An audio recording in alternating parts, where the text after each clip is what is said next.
હમીરજી ગોહિલ ભારત દેશની પશ્ચિમે આવેલ ગુજરાત રાજ્યના અમરેલી જિલ્લામાં અરખીલાના રાજવી હતા. અરખીલાના ભીમજી ગોહિલને 3 કુંવર હતા, જેમાં દુદાજી, અરજણજી અને હમીરજી. અરખીલા અને લાઠીની ગાદી દુદાજી સંભાળતા, ગઢાડીના 11 ગામ અરજણજી સંભાળતા અને સૌથી નાના પુત્ર હમીરજી સંભિયાળા ગામની ગાદી સંભાળતા હતા.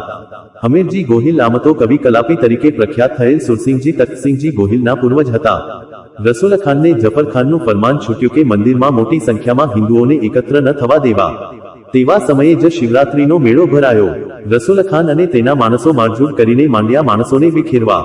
આથી વાત વણસી ગઈ અને લોકો ઉશ્કેરાઈ ગયા અને રસુલખાનને તેના કુટુંબ અને માણસોની સાથે જ મારી નાખ્યો.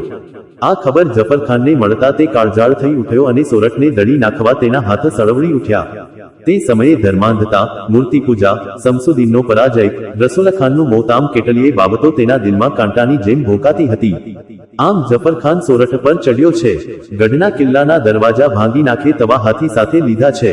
બેકાર તોપો ઢસડાવી આવે છે અને કાબુલી, મકરાણી, અફઘાની અને પઠાણી સૈનિકોની ફોજ લઈને સોમનાથ મંદિર ઉપર આક્રમણ કરવા ચાલ્યો આવે છે. સોમનાથ ઉપર આક્રમણ થાય તે પહેલા સૌરાષ્ટ્રના ગઢાડીથી અરજણજીએ માનસુર નામના ગઢવીને હમીરજીને ગોતીને પરત અરખીલા લાવવા મોકલેલ હતો. તે ગઢવીને રાજસ્થાનના મારવાડમાં હમીરજીનો ભેટો થયો. ઘરેથી તેના ગયા પછી અરજણજી વીરમાં ખૂબ જ દુઃખી છે તે વાત સાંભળીને હમીરજી હલી ગયા.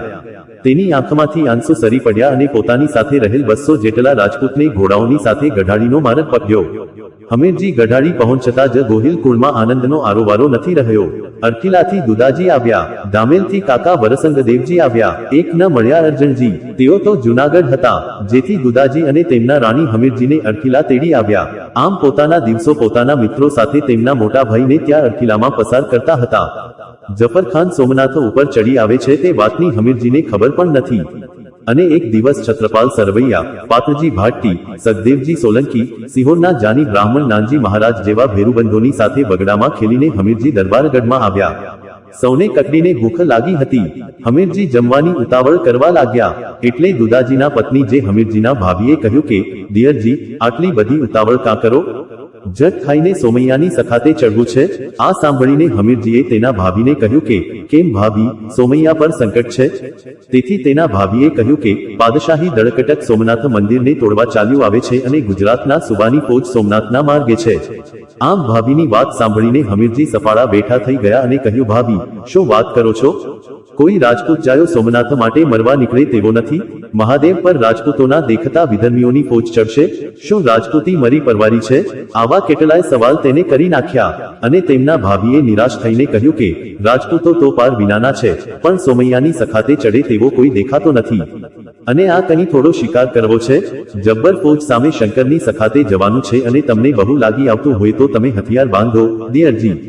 તમે કયા રાજપૂત નથી? આમ હમીરજીના ભાભી સ્ત્રી સહજ બોલી ગયા, પણ હમીરજીને ઝાડ લાગી ગઈ અને મેણું હાડોહાડ વ્યાપી ગયું. હમીરજીએ ભાભીને કહ્યું કે, મારા 2 ભાઈઓને જાજેરા જુહાર કહેજો. હું તો સોમનાથ મંદિરની સખાતે જાઉં છું. દુદાજીના રાણીએ હમીરજીને ઘણું સમજાવ્યા, પણ તે એકના 2 ન થયા અને પોતાની પાછળ સમજાવવા કોઈને ન મોકલવાની રામદુહાઈ આપી. 200 જેટલા મરજીવા સાગરીતો સાથે હમીરજીએ સોમનાથનો માર્ગ લીધો. આમ જ્યારે સુબાની બીકે પ્રજા દિગ્મૂઢ બની ગઈ હતી. રજવાડા આંતરકલહમાં પીંખાયેલા હતા. યુદ્ધનું આહવાન ઉપાડવું કપરું હતું. તેવે સમયે હમીરજીએ મોતને માંડવડે પોંખવાનો નિર્ણય લીધો અને ચાલી નીકળ્યા સોમૈયાની સખાતે. 10મા દિવસની સવારમાં જેવા સૂર્યનારાયણનું આગમન થયું કે ગઢના દરવાજા ખુલ્યાને હમીરજી અને સાથી યોદ્ધાઓ જફરખાનની ફોજ માથે ત્રાટક્યા. આમ અચાનક વહેલા આક્રમણથી જફરખાન હેબતાઈ ગયો એમ સૈન્યને સાબદું કરીને યુદ્ધ શરૂ કર્યું. બીજી બાજુ મોતને ભેટવા નીકળેલા હમીરજી અને સાથીઓએ કાળોકેર વર્તાવી દીધો. સાંજ પડતા જ દુશ્મનોના સૈન્યને અડધા ગાંવ જેટલું પાછું ઠેલવી દીધું અને તે દિવસનું યુદ્ધ બંધ થયું. સોમનાથના ગઢમાં પરત ફરતા જ હમીરજી જોવે છે કે સાથીઓમાં અમુકના હાથ કપાયા છે તો અમુકના પગ, અમુકના આંતરડા બહાર નીકળી ગયા છે અને હવે લગભગ 150 થી 200 જ સાથીઓ બચ્યા છે. હમીરજીએ સાથીઓની સાથે નિર્ણય કર્યો કે સવારનું યુદ્ધ સોમનાથના સાનિધ્યમાં લડવાનું નક્કી કર્યું. સવાર પડતા જ જફરખાને સામેથી હુમલો કર્યો કારણ કે તે વધારે સમય લેવા માંગતો ન હતો. જ્યારે હમીરજી અને સાથીઓએ શિવલિંગને જળથી સ્નાન કરાવીને એકબીજાને છેલ્લા જુહાર કરી અને રણમેદાનમાં ઉતર્યા. સોમૈયાના ગઢની દેવડીએ આઈ લાખબાઈએ એક બાજુ મરશિયા ઉપાડ્યા હતા. ઇતિહાસે હમીરજી ગોહિલની નોંધ એટલા માટે લેવી પડે છે જે જ્યારે સૌરાષ્ટ્રની રાજપૂતી રોળાઈ રહી હતી ત્યારે પોતાના મુઠ્ઠીભર ભેરુબંધો સાથે સુબા જફરખાનની જંગી ફોજ સામે સોમનાથનું રક્ષણ કરવા ચડ્યા હતા. આમ હમીરજીને તેમના વંશજો સુરાપુરા તરીકે આજે પણ પૂજે છે. સોમનાથ મંદિરની બહાર વેગડાજીની અને મંદિરના મેદાનમાં બરોબર શિવલિંગની સામે જ હમીરજી ગોહિલની દેરીઓ આવેલી છે. આવા પ્રતાપી વ્યક્તિત્વની યાદ અને શૌર્યનો ઉજળો ઇતિહાસ આલેખતો તેમનો પાળિયો સોમનાથમાં પૂજાય છે.